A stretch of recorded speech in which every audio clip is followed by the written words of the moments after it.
Some content today. I did do a little casual dress. We're going to be going over trigger points today. So when we talk about trigger points, really what I am referring to is a muscle knot. And, they differentiate slightly. Trigger point typically has a referral pattern that is associated with a particular muscle that can get a deep muscle knot that sends a referral pattern.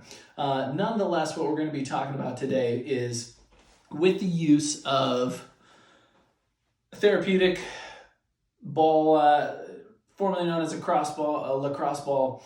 It's a therapeutic ball. We have some here at the office at Chiropractic for Kids and Families. You can pick them up at pretty much any store, a Target, a Walmart, all those things. Just go for a lacrosse ball. And the reason I like a lacrosse ball as opposed to a tennis ball is that you've got just a more firm, dense ball.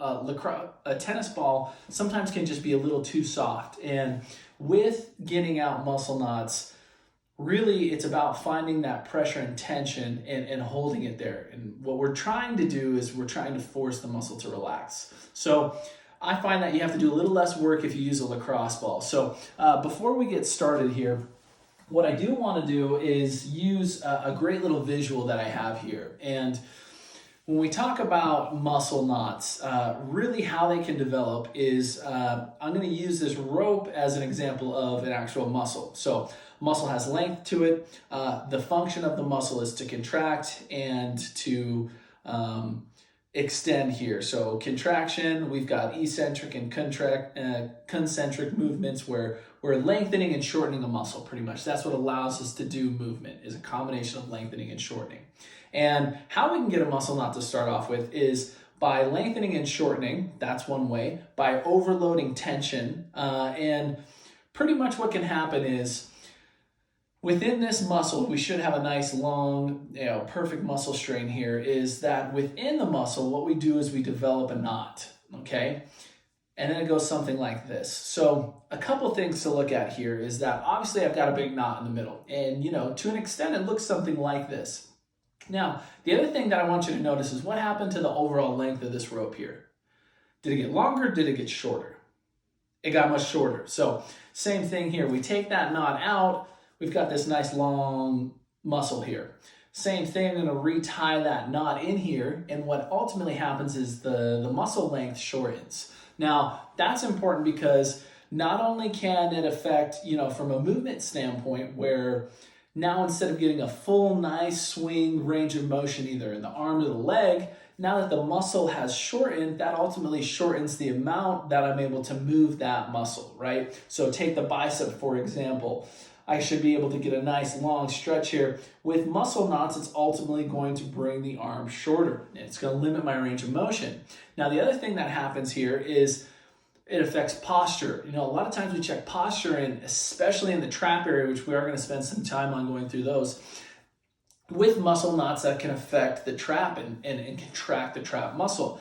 Also will throw off our posture. So all over the body, this is essentially what's happening. So the goal of today with showing you how to use a lacrosse ball is going to be, how do we hold sustained pressure on this muscle knot, and we get the mechano, or these pressure receptors, to override and ultimately to release, is what the goal of this is. So by holding sustained pressure, where that muscle, those muscle spindles are holding really tight, we want to essentially override that, forcing the muscle to relax. Now, there's a couple of important things when we talk about doing trigger points.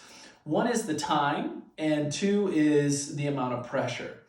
In an ideal situation, I'd like to have pressure on a scale of 0 to 10, somewhere between a 6 and an 8. So enough pressure that I do feel it, right? We have to get somewhat deep into the muscle, but I don't want to go so deep that it's, I'd rate it a 9 or a 10 out of 10 on a pain pressure scale. So kind of that sweet point, anywhere between a 6 and an 8, even as low as a 5 to an 8 is the goal. And then the time is another important thing that muscle physiology shows that between 30 and 90 seconds is about how long we need to keep that equal pressure on the muscle to get the muscle to relax. So those are things that I'm going to tell you. I often, when I'm doing trigger points, I have my watch out and I set a 45-second timer. Okay, so if you're just starting out, maybe start on the 30-second end, work up to the 45 a minute. I would not exceed more than 90 seconds. And a lot of times when I'm talking to patients, that's feedback that I get. And when I ask them how it's going, they say, great, I just lay on it for 5 minutes. That's a little too much. So without further ado, let's get into it. So I'm gonna start, let's just start at first from the waist up, because as a chiropractor, primary areas that I'm seeing are in the SI joints, the glutes, the low back, mid back, traps, and then again, eventually into the neck. But I am going to show you a couple different things where you can get the forearms, which those who do typing, a lot of typing, we see that this extensor carpi radialis brevis gets very tight, can cause carpal tunnel-like syndrome, so symptoms. And then I'll show you a couple things in the calves as well. So first thing that we're gonna get started is on kind of the SI joint area and then the glute ridge as well. So what I wanna do with this lacrosse ball is I like to do the majority standing, leaning into the wall. I find that I can use the weight of my body to really leverage into these muscle knots that I find. So the area we're talking about is right kind of where the waistband is. So right about where the belt line would follow. So right here, I've got my SI joints. And then to the outside, if I go laterally to the outside of my body across the top, I've got the whole glute ridge. A lot of times when we get muscle knots in that area, it's gonna lock up the pelvis, and it's also gonna affect the sacrum. So when we see movement issues and things getting restricted in here, a lot of times it's those muscle groups. So what I like to do is I just kind of put my hands on the side of my hips here where that belt line would follow. And right where, if I put my hand on the outside, right where my thumb would fall in, that's the general area I like to start with. So what I do is I go ahead, I place the ball against the wall here, and then I get into, you can see I'm kind of in a, not necessarily a full half squat per se, but I'm leveraging my body back into this ball. So what I like to do is I'll even sometimes, I'll externally rotate the foot, the leg that I'm on here. That just kind of helps to open up that whole glute ridge so we're here instead of closed off. So I do that, and I like to start really light with pressure, okay? Light with pressure, and what I'm doing is I'm kind of working side to side. My goal when I'm doing this is I'm trying to identify those knots. And as I can roll from side to side, I find, boom, right there, I can feel a knot. So my next goal after that is where I find that knot, boom, I hit my timer, 45 seconds. And I hold pressure here. I try to just lean enough till I get that pressure between that 6 and an 8. And really, then I just want to hang here. So the goal should be that I keep the same amount of pressure. I'm not increasing or backing off, but that knot will eventually start to ease, dissipate, and loosen up. And as I'm going through that 45 seconds, I should notice and feel that it almost feels like I'm not pressing as hard or pushing as hard. And that's a good sign. That means that muscle knot is releasing. So I like to, in one muscle group, find 2 to 3 muscle knots to work on. So once that 45 seconds is up, I decide, okay, it's time to move to the next spot. I'll go just a little to the left or the right, or a little up and down in that general area. And I find another spot, same thing, 45 seconds that I'm holding here. So really I'm just using the weight of my body. I don't have to really back into the wall very hard. And I do like to kind of stagger my feet, 1 foot out a little wider, 1 foot closer, so I can kind of control that base as opposed to just both feet out and leveraging in. So you really do kind of have to mess around to see what's your right pressure point there. So that's how I get a lot of that glute ridge, SI joint region. Now, when we get a little higher up into the back, we've got the low back, and right in the middle here, we have the spine, okay? So the area I really want to focus on is when we look at the spine, we've got long vertical paraspinal muscles that run all the way from the base of my hips, essentially all the way up to the top of my shoulders. So just to the right and left of where the middle of your spine is, lots of muscles that can get really tight. And the lacrosse ball is great for that. So same thing, I've got the middle of my spine right here. If I go just to the left or right, really an inch, inch and a half, 2 inches, that's all that muscle group that I want to work with. Now, in the low back, if I go further out, I've got the quadratus lumborum muscle, which is a great muscle to hit. I like foam rolling for that a little better, but you still can pinpoint with the lacrosse ball. So same thing here. I can feel where the middle of my spine is, and I go just to the right or left here. And then the same setup that I had before. Now this one, I'll have to get a little bit more, almost into a squat. I bring both feet out in front. And same thing, I'm finding, I'm starting generally pressure-wise around a 4 or a 5. And I'm rolling up or down to where I find that knot, that spot. And then same thing, boom, I hit that 45 seconds and I just hold, keep equal pressure on between a 6 and an 8. And I'm waiting during that 45 seconds to feel it dissipate. Same thing, I now can switch over to the left side. You know, it doesn't matter. You don't necessarily need to go one side, one side, one side, one side. You can go a couple spots all on the right or left, up, and then go to the other side. But you should be looking for knots on both sides of the muscle that you're working with. A lot of times, if there's tightness on one side, the body will be tight on the other side to help balance. You could find that they're all on one side, and that's okay. So I would always encourage you to check the other side too. So really from the waistband all the way up to the mid shoulders, I can do this. And when we get higher up into the thoracic cage, it is important to stay just to the right or left of the spinous, because as we go further out now we have ribs. And I don't want to put a lot of pressure directly on the ribs. Sometimes there can be muscle knots in between those ribs, but it is hard to fine tune. So I'd rather you stay closer to the spine, just, within that inch and a half, and work the paraspinal muscles as you go up. So same thing between the shoulder blades. Up in this region, I find that patients have a lot of tightness here. And same thing, I can find many knots pretty easy. And I'm doing the same thing that I did there lower. So I find that spot, I go with light pressure, and then I try to take it between a 6 and an 8. You'll notice as I go higher up, I'm not really able to leverage more with my legs. Now I almost want to bring my head back to the wall. So instead of staying out like this, if I can bring my back of my head to the wall, then I can create more tension, and I just kind of go back and forth there. So if you find you're getting too low, start off a little higher here, and same thing, I can lean in here. Now, when we get to the trap area, I'm going to show you a lot of stuff from this angle, but the other thing I would encourage you to do is go to like a doorway frame, okay? Or where you have a wall that kind of comes out to the side. And if you've got a lot of knots up in this region, towards the top, front, upper part of the trap and the deltoid that we get down into here, but really in the trap area, what you can do is, I call it the tackle stance, right? So imagine we have a wall right here. I get the ball, and what I'm doing is just laterally flexing my head off to the side here, and then I can use that ball there and then the wall to get in some of these upper spots. For the most part, a lot of the muscle and tightness that you have in the back, I throw back here. Same thing, I kind of now bring my body out and I leverage, okay? I keep the back of my head touching the wall, just helps kind of to stabilize.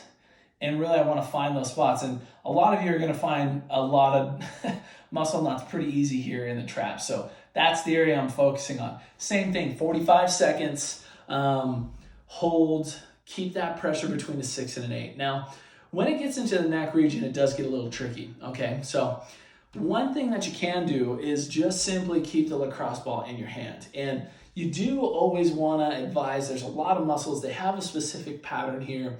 Always good to check with, ask your chiropractor or whoever's helping you out, a physical therapist, and get some guidelines on where to put the lacrosse ball and where not to put the lacrosse ball, okay? But essentially what I could do is just even holding off to the side here. I can find where some of those muscles are, and then I can just slowly bring my hand pressure up against where those muscle knots are and just hold right there. It's easier than just trying to find with my finger and using my finger to push in. But I can just kind of gently hold this lacrosse ball here. And I can find plenty of knots here. And just keeping my hand flat, I can get a lot of those muscle knots. Same thing when I come up to the backside here. And now a lot of patients, I'll notice they have those tender spots as the trap muscle comes up, it inserts to the base of the occiput here. So this area, same thing, is a little tricky. Now, I can try to just gently use the wall and find where those pressure points are right here. Okay, same thing, I can use my hand to just gently find where some of those knots are and hold pressure there. Now, that pretty much completes, top to bottom, some of those main areas. Now, I want to talk about that forearm that gets really tight on a lot of patients, okay, especially those who are using the computer quite often. Now, what I want you to do is, we've got your elbow way down here. Over here, if I rotate my wrist in and out, I should feel something moving, okay? The capitulum, the radial head right here. Now, the muscle that I'm working with is this little band that comes across, attaches, and wraps around here, okay? Should be probably the thicker part of the forearm in here. Now, this is a spot that gets really tight. So one thing that you can do, you have two options. I can use the wall, and what I would do is put the lacrosse ball right here, and I keep the pressure light to start with, and I can either use the weight of my body to then lean in to find where those knots are. I can just use a hand to gently push and find where those spots are. This area is pretty tender, so you don't need a lot of pressure. Or I could use a flat surface, like a desktop or a table, and same thing, put that lacrosse ball right at that forearm area, and then just lean down into it. So really good spot to hit for a lot of people who get tightness in the wrists, carpal tunnel-like syndrome, symptoms. Definitely work that big muscle wad right here, extensor carpi radialis brevis. It's a mouthful. That's a really good area to target, okay? Now, another good area is the calf area, okay? And when I get to the calf, a lot of it I find is on the lateral aspect, almost into the peroneals here. That spot gets really tight. Patients I've seen a lot with knee pain or restriction in the knee, oftentimes we look at the muscles above and below that could be pulling tight at some of those structures and causing a little bit of misalignments or just not proper joint function. So for that one, what I like to do is get down on the ground, okay? So I get down on the ground, and I can do this, of course, with a foam roller, but I find a lacrosse ball sometimes can pinpoint those areas a little better. So I simply lay the lacrosse ball down. I can turn my leg a little inside or outside here, and I'm keeping pressure. I don't really even need to put much pressure on it. Already, just with the weight of my leg down here, I can feel them on some of those muscle knots. If I do need to increase pressure, I just simply cross the other leg over. And then I use my ankle heel area as lever to push down to increase pressure if needed, okay? And same thing, I start gentle, kind of rolling around to find where that knot is. And then when I find, I do the hold, okay? Hit my timer, 45 seconds, and I hold there. So a lot of great content. Feel free to, bookmark this video, use it as a guide to go through. The principles are fairly simple, and really just listen to your body as you're going through this, really get a feel for where things are.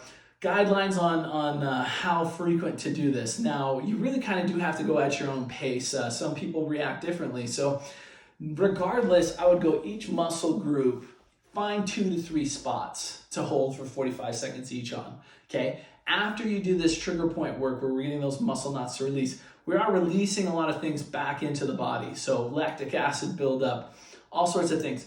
Drink a good amount of water after you do a good trigger point session with the lacrosse ball. So, try to get a full water bottle in. Throughout the day, continue to drink water. It'll just help flush everything. And then if there is some soreness after, you can also ice. I love ice is a good follow-up on this. Now, what time to do it? I like to do this before I exercise. So before I go running, whether it's running or weightlifting, things like that, I like to do this to get those muscle knots to release, to give me better motion. It's also a great follow-up to a workout as well. So really, there isn't a wrong time to do it. I find I get a little more benefit if I do it before I exercise. So feel free to drop some comments if you have any questions or you want to see any other areas, muscle groups specifically demonstrated. Thanks for tuning in. We've got a lot of great content continuing to come out. So make sure that you're following us, subscribe, and we look forward to sharing more great content with you. Thanks.